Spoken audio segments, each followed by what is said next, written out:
My name's Eric with Brunswick Firearms. Today we're going to be talking about the Ruger Security 380. It'll be a quick overview of the unboxing, how it comes. We will also be talking about the trigger pull, the trigger length, the trigger reset position. Also, I have a little scale here so we can see what the trigger weight is on this firearm. We'll also be talking about field stripping it, how to field strip it to clean it, and all that kind of stuff. That's probably one of the easiest firearms I know to field strip. But let's go ahead and jump on in. As you can see, typical Ruger cardboard box. This is how it comes. Front flap flips open, and of course, first thing on top, you see the manual. Manual has a lot of great information in it. It will be going over a lot of stuff that we talk about in this video. It will also talk about the warranty information, which is on the back of the manual. Will give you the warranty information and contact and all that stuff. Ruger's pretty good at their warranty, but a lot of great information in there. So set that to the side, and as you can see, there it is, the Ruger 380, Security 380. It is wrapped up in plastic, so we're going to take the plastic off. And you can see the flag in there showing that it's unloaded. There is a plastic insert also in this box. You will find there is a lock that comes with it. This is just a standard cable locking system. It also comes with a speed loader. And I'll show you a little bit later in the video. The speed loaders, they're nice, tough, plastic made, but to me, they don't work all that great, especially when you're trying to get the first one in there, but we'll talk about that a little later. There is an extra mag. The Ruger Security 380 does come with 2 magazines. You got 2 ways of getting it. If you're in a state that only has 10 rounds or less, you can order this firearm with 2 10-round mags. However, originally it comes with 1 15-round mag, and it also comes with a 10-round mag. So you get both options if you're in a state that allows the 15-round mag. All right.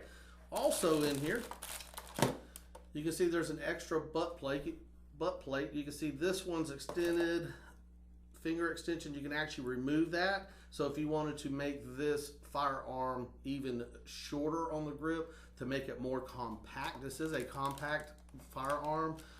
It's not the micro compact, but it is a compact. So you can actually remove this butt plate, put this one on, and make the magazine even shorter, making the firearm more concealable. All right, so let's set this box aside. I'm going to go ahead and take off this little advertisement here. It's a rubber band kind of thing that's on the grip. I'm going to set that to the side. We are going to remove the grip. I know the flag is in there to show that this firearm is empty, but as always, let's make sure, verify, so magazine is empty. Let's go ahead and rack her back, slide lock in place, remove that flag, set to the side, and you can see she is empty. All right, so first thing I noticed, this does have a nice length in the grip size. It is a little slick up top here, but there are texture on the back, the front, and some on the sides. Where your thumb placement on the side, it is a little slick right there, but overall it's a nice grip. It gets all fingers are on the grip, so that's really nice. You can see that there is a blade safety here on the trigger, but it does have, this version does have the thumb safety as well. So it's only on the left side, so it's not ambidextrous, but there is a thumb safety on the left-hand side of the firearm, right here. So again, it's not ambidextrous. I can see that it does have the cutouts up here on the slide. That's to help with the weight of this firearm. These firearms weigh around 19.7 ounces or so unloaded. So of course, when you load it up, it is going to weigh a lot more. It does have a fiber optic sight on the front. This is driftable, so you can drift it. On the back, it looks like it's just a standard steel sight. Also, the slide is hardened alloy steel. Mag release, left-hand side. It is a little small, but it actually, I like it. It works great. The Ruger Security 380, they do come with the Lite Rack system. So if you have arthritis or just don't have the strength to rack a normal gun, this does have the Lite Rack system. So I literally can do it just with 2 fingers there. And of course it does have the raised ears on the back of the slide back here, along with the slide being serrated to help with that grip. But it is very, very easy to rack. So it's got the low recoil spring tension on this firearm. This firearm is very easy to break down for field strip. We will talk about that in a little bit, as I said before. It's a great system, but let's go ahead and load up this magazine, and let's go ahead and see how long this trigger pull is, and let's see what the weight is of it, the reset position and all that. One thing I have found, if you've ordered one of these firearms, one thing that I have found, sometimes when I get it, it just didn't want to rack right. And what has happened was, see if I can make this do it. Okay, there we go. Sometimes the follower here is cocked up on the front. I don't know why. I've had a few come through the shop here that are that way. And what I found out, if you just kind of press the front down, it's probably hard to see on the camera, but it kind of just lowers it just a little bit. I don't know if that's just from the factory where they're in a hurry packing them or whatever, but that is one thing that I have found. That's the only thing I have found. But once you press this down, you shouldn't have no more problems. At least we have it with any of the firearms. So just keep that in mind. If you get it, you would go to rack it and it don't want to close fully, then just take the mag out and press the front down a little bit, and it should sit perfectly and you should have no problems from there on out. Now, with that being said, like I said, the speed loader is not my favorite. One reason is I don't know if this piece right here is that's what presses down on it so you can load the bullet in there. I don't know if it's set too far back, but it will tend to kick that up like what we were talking about, resetting it down. So that's one thing. Once you get the first bullet in there, you don't seem to have that problem no more. Then it kind of works properly. So that first one, I just kind of literally do it manually. I'll slide it in, and then it seems to work a little better then.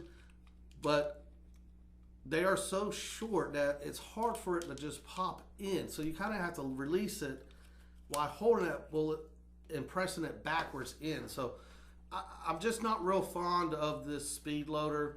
They will help as it gets more loaded, because of course the tension on that spring gets tighter. But this is the double stack. Let's go ahead and load it in. And we're going to go ahead and load that in. We're going to see what the trigger pull length is. So let's go ahead, rack her on in. Now what I'm going to do is I'm going to dry fire this. Again, those were snap caps I put in here. Those are designed to dry fire your firearm safely without destroying the firing pin or any of the mechanisms in there. So highly, highly suggest getting some snap caps when you're dry firing your gun. Plus, you can practice with your firearm, loading the magazine, unloading it, loading the gun, unloading the ammunition out of it. But I really highly recommend these snap caps. And the way they work is there's like a little spring inside of it. And when the firing pin hits the center, that spring actually, I guess, collects all that momentum and it absorbs it, so you're not doing the damage. All right, so let's see. I'm going to hold this close to the camera so you can kind of hear the click when it releases to fire. And then I will re-rack it while the trigger remaining, I'm holding it down in the fire position. And then once I rack it that second time, I get that next snap cap in. I'll release it until I get to the reset, and then I'll pull again for my second fire for rapid firing to see how this firearm works. So here we go.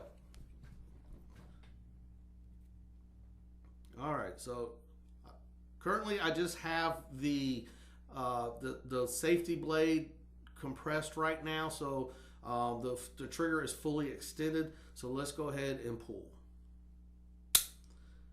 Not too long, but it is a little stiff at the release. As you're pulling the trigger back, it's pretty light, but then with the actual release of the fire pin, at that point, it's pretty stout. So it's not the lightest trigger pull, but let's go ahead and see what the reset is. I'm gonna go ahead and rack it.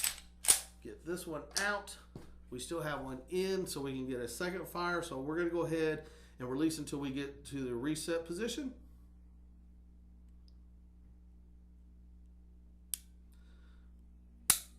So the reset is fairly long, almost completely extended back out before you hit the reset. So rapid firing, it's not going to be too bad, but it's not going to be really, really quick.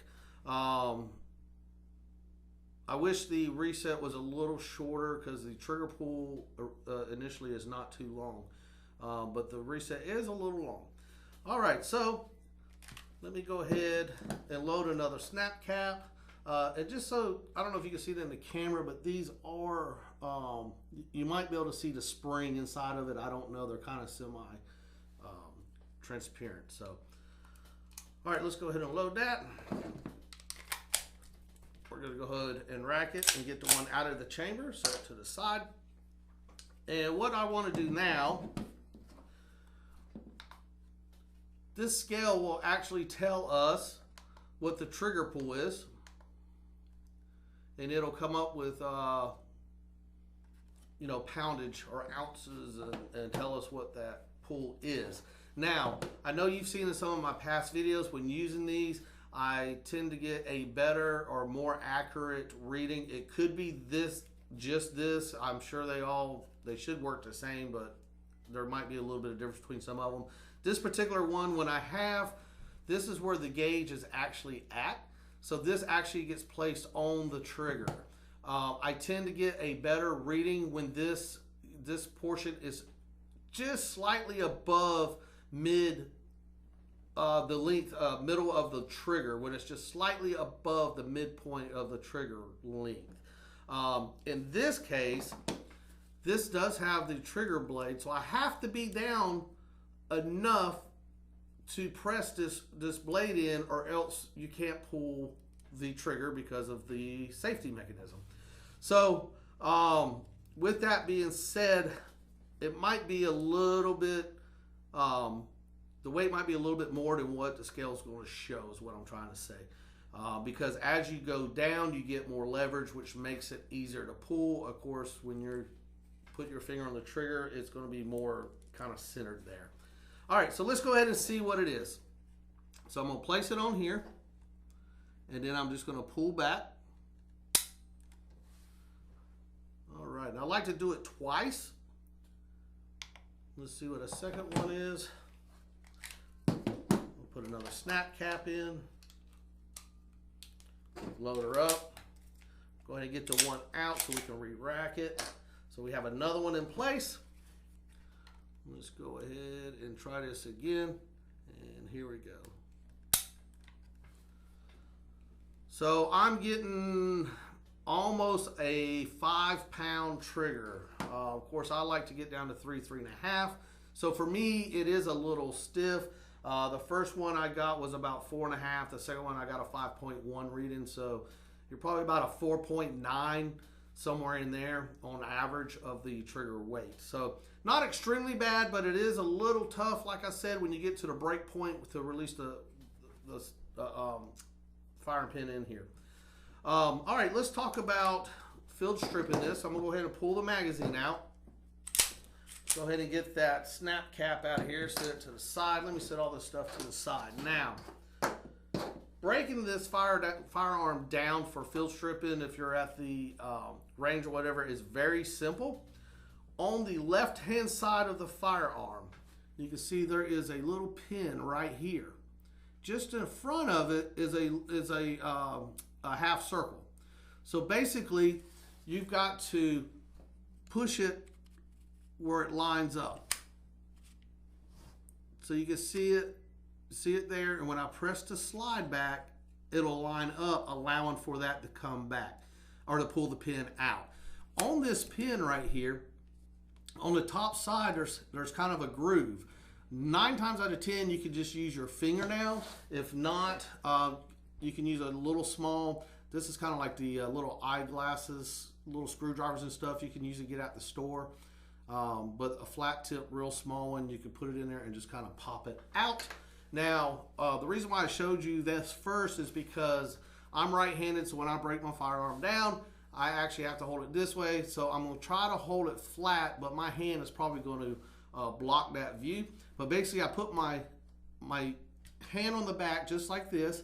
I wrap my fingers on top, and then I can kind of push forward with my thumb. You can see it there lining up. See how it's there? And then I can kind of push it and line it up. And then I can reach in. Once it's lined up, grab that groove and pull that pin out. Now remember, the groove has to be upwards. So we're just going to set this down, and then the slide should come right off. As you can see, she is off. And it looks like they got a decent amount of lube in here, so I would probably touch it up just a little more. There's a few spots that should have some that seems a little dry. But here's how she looks on the inside.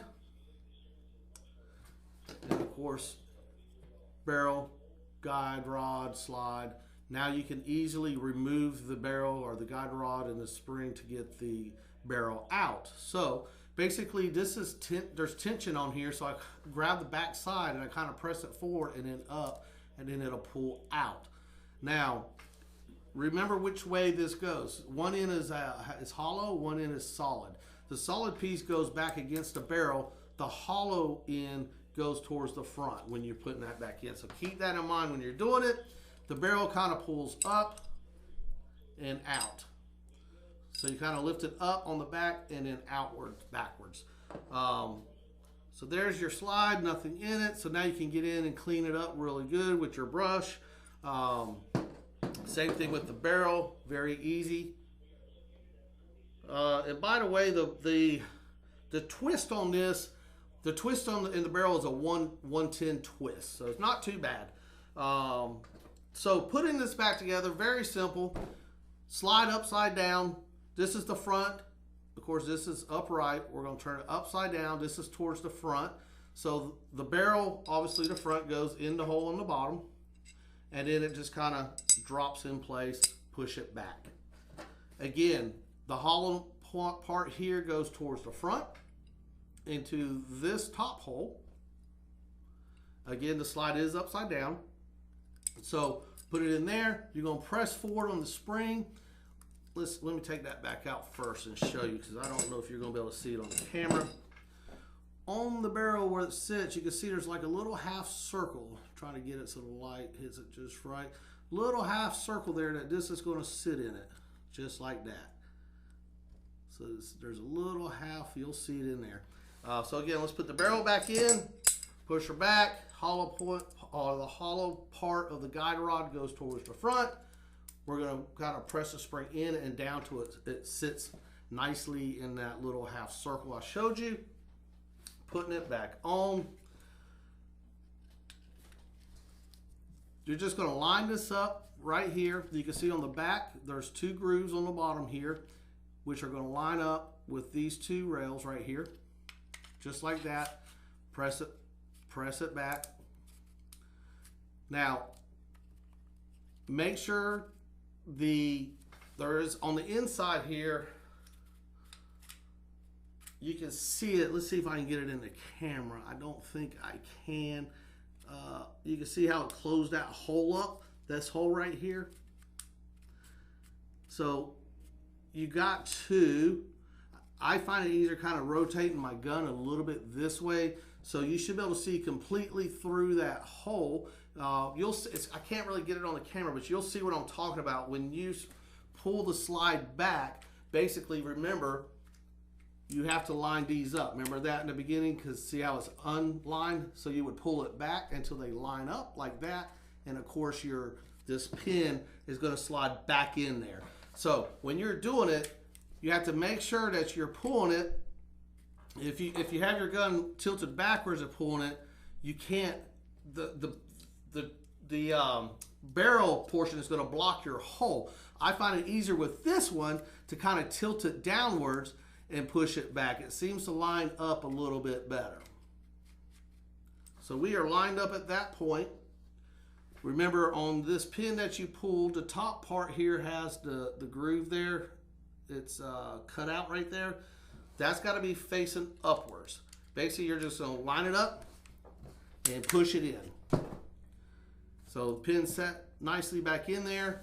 We are going to put a snap cap back in this magazine, and we're going to just rack it, make sure everything's functioning. We got the snap cap chambered, so we're going to pull the trigger, and we are in business. So it is working. So let's go ahead and get that back out. Also, the slide lock, I didn't talk about it in the beginning. It is on the left-hand side of the firearm. Again, this gun is not ambidextrous, so just keep that in mind. And so everything is on the left side of the gun for a right-hander. So it's actually, the slide release is actually not too hard. A lot of times when you get a new firearm, they're really stiff. Sometimes it's really hard to release the slide. Being that you have to pull back on the slide to release the tension a little bit, so you're able to do that. This one, I just have my hand on the barrel so it's not slamming shut. I'm not actually relieving the pressure, and I can press the slide release fairly easy on this gun. So overall, this gun, I really like it, especially like I said, a lot of times we have folks that come in to purchase firearms, they have a hard time racking these semi-automatics because of their strength, being their age or arthritis or whatever it is. So this gun is very easy to operate with a Lite Rack system. The slide release is really easy to use. The magazine release is really easy to use.